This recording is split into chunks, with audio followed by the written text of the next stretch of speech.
Salam, mən Ayda Marif ilə video dərslərimizə xoş gəlmisiniz. Bu günlərim 4-cü mövzumuzun davamı olan isimdən danışacağıq. İsmin yiyəlik halı. The possessive case or genitive case of the nouns. Deməli, ismin yiyəlik halı iki yolla düzəlir. Ya apostrof s və ya təkcə apostrof işarəsi və ya cansız isimlərin biz yiyəlik halını düzəltmək üçün isim, of və isim düsturu ilə. İndi ətraflı sizə izah edəcəm. Əgər canlı isim təkdə olarsa, apostrof s ilə yiyəlik halını düzəldirik. Oğlanın papağı, boy's cap. Gördüyünüz kimi, nın, oğlanın tərcüməsində o nın şəkilçisi apostrof s-dir. Canlı isim cəmdə olarsa, bax, bu halda yiyəlik halımız iki yolla düzəlir. İndi xatırlayaq, isimlər cəmlənərkən necə idi? Birinci, s qəbul edərək cəmlənirdi. Bir digər variantı var idi, kökdən dəyişərək cəmlənirdi. Bir digər variantı isə tək və cəmi eyni olan isimlər idi ki, qarşısında artikl olanda biz bilirdik ki, təkdir, qarşısında artikl yox idisə, bilirdik ki, cəmdir. İndi bu qaydanı xatırladıqsa, qaydırıq əvvələ. Canlı isim cəmdə olarsa, iki yolla yiyəlik halımız düzəlir. Birinci, s ilə cəmlənən isimlər. S ilə cəmlənənlər görək necə olur. Deyirəm ki, a boy bir nəfər idi. Orada apostrof s, bu bir nəfər. İndi oğlan sözünü cəmlədik. Deyirəm, oğlanlar. Birinci cəmləyirik, boys. Əgər oğlanlar sözü s ilə cəmləndisə, bu halda sadəcə apostrof qoymağımız kifayət edir bizə nun tərcüməsini verməyə. Yəni, əlavə bura ikinci s-i yazmağa ehtiyac yoxdur. Boys' caps, oğlanların papaqları.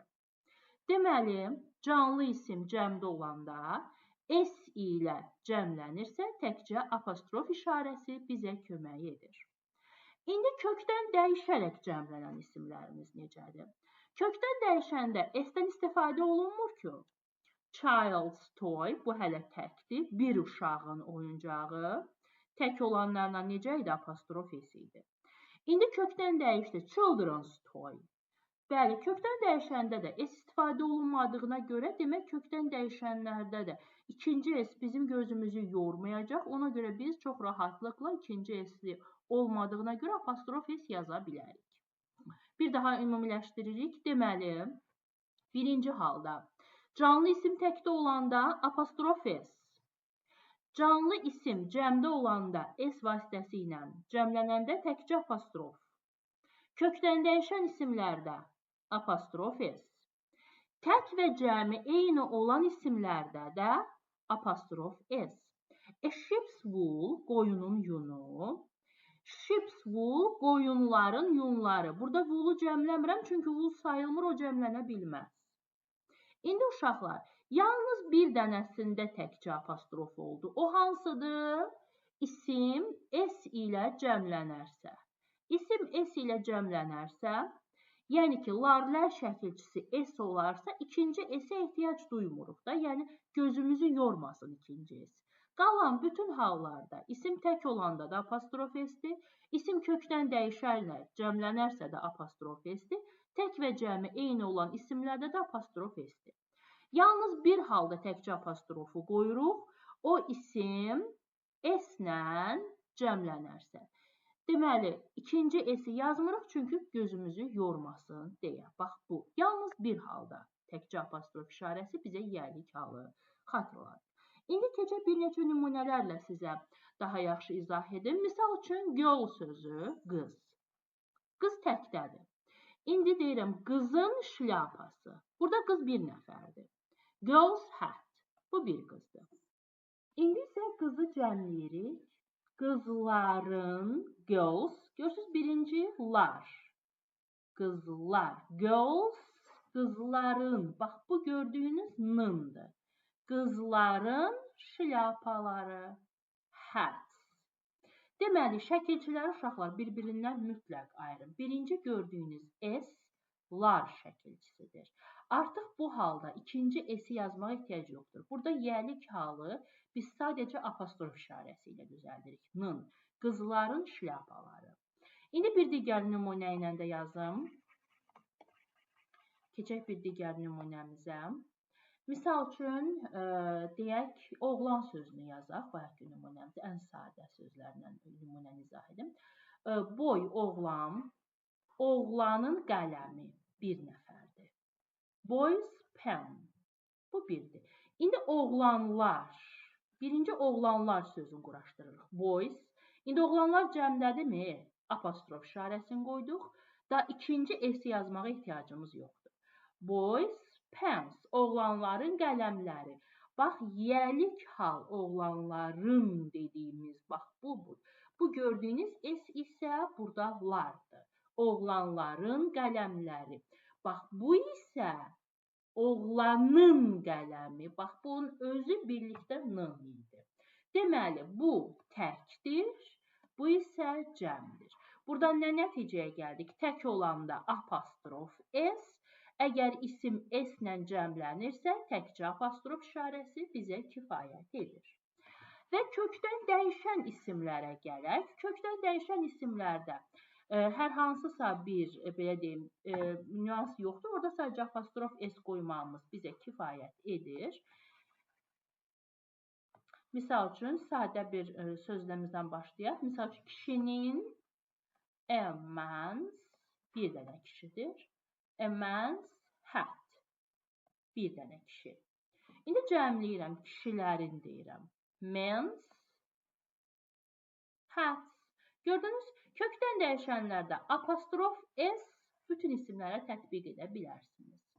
Və təklə cəmi eyni olan isimləri biz qeyd edək. Bayaqki nümunədə. A sheep, sheep's wool. Bir dənə qoyunun yunundan söhbət gedir. İndi çoxlu qoyunun yunlarından danışaq. Qarşıda artiklini yazmırıq. Bu olur çoxlu qoyunlar, sheep's.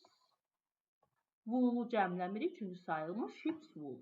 Yəni kökdən dəyişənlərdə, təklə cəmi eyni olan isimlərdə biz yəlik halı apostrof S ilə düzəldirik.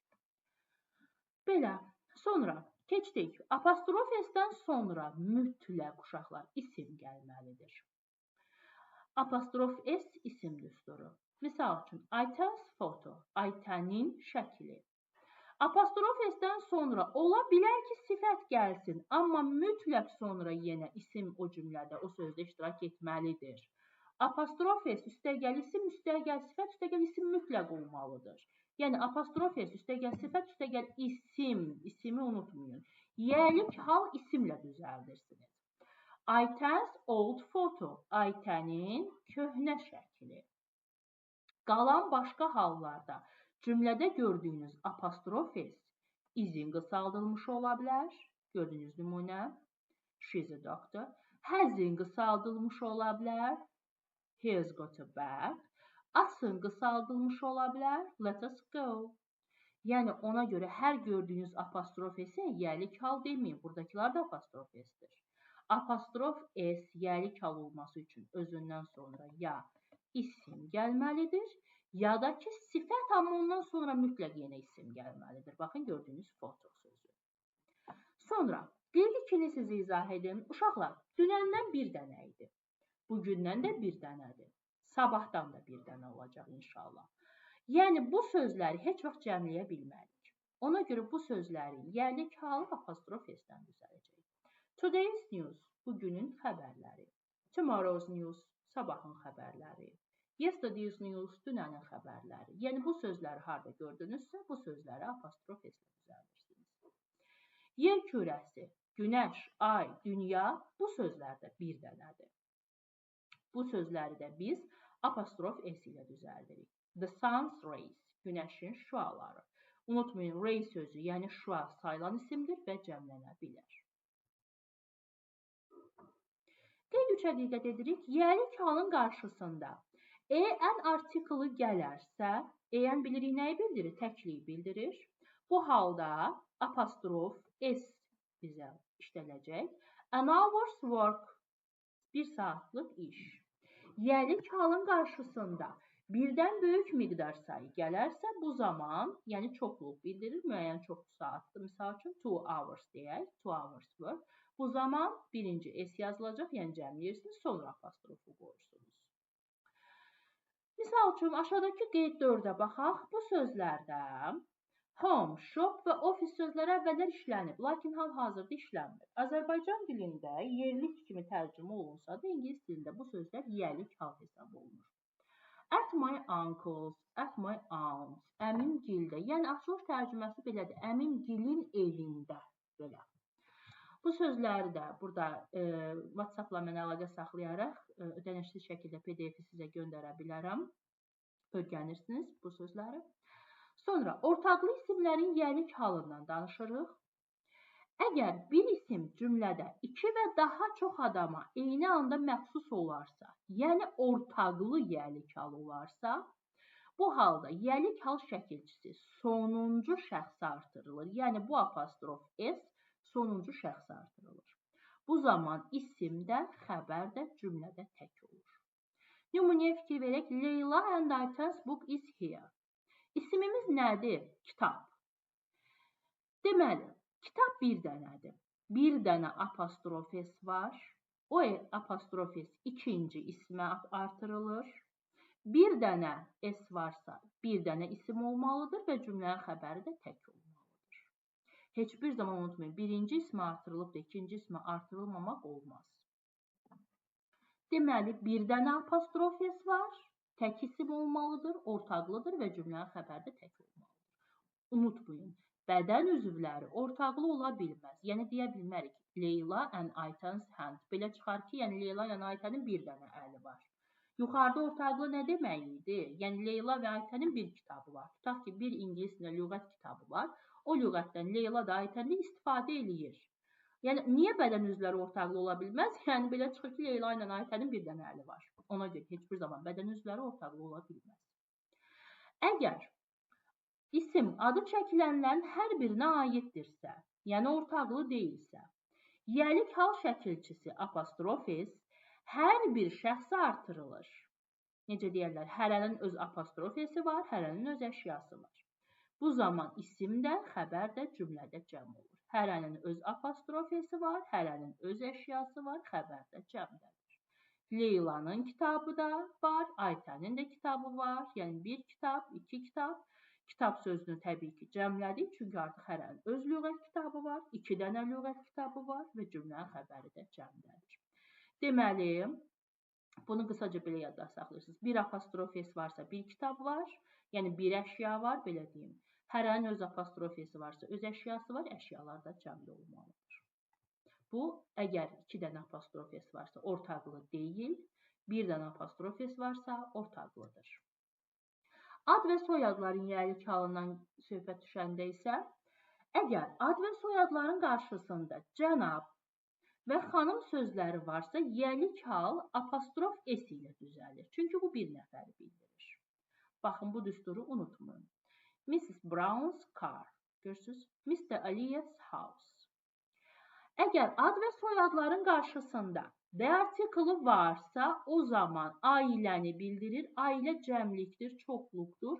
Bu zaman cəmlik və sonra apostrof işarəsi qoyulur. The cəmliyin S-i, sonra apostrof. The Brown's car. Bu zaman car təkdə də ola bilər, ikinci isim cəmdə də ola bilər. Yəni, the Brown ailəsinin maşınları da deyə bilərsiniz. Brown ailəsinin maşını da deyə bilərsiniz. Fərq yoxdur. Sonra isə keçdik of ilə düzələn yiyəlik hala. Cansız əşyaları biz yiyəlik hala düzəltmək üçün isim, of, isim düsturundan düzəldirik. The key of the door, otağın açarı. The page of the book, kitabın səhifəsi. Bu halda fikir verdinizsə, tərcümə axırdan əvvələ gəlir. Görürsünüz, açar sözünü axırda dedik, otaq sözünü birinci dedik.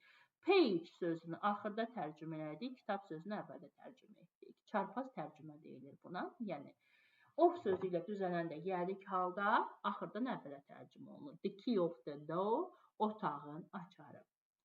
Sizə video dərsi izah etdi. Mən Ayda Marif.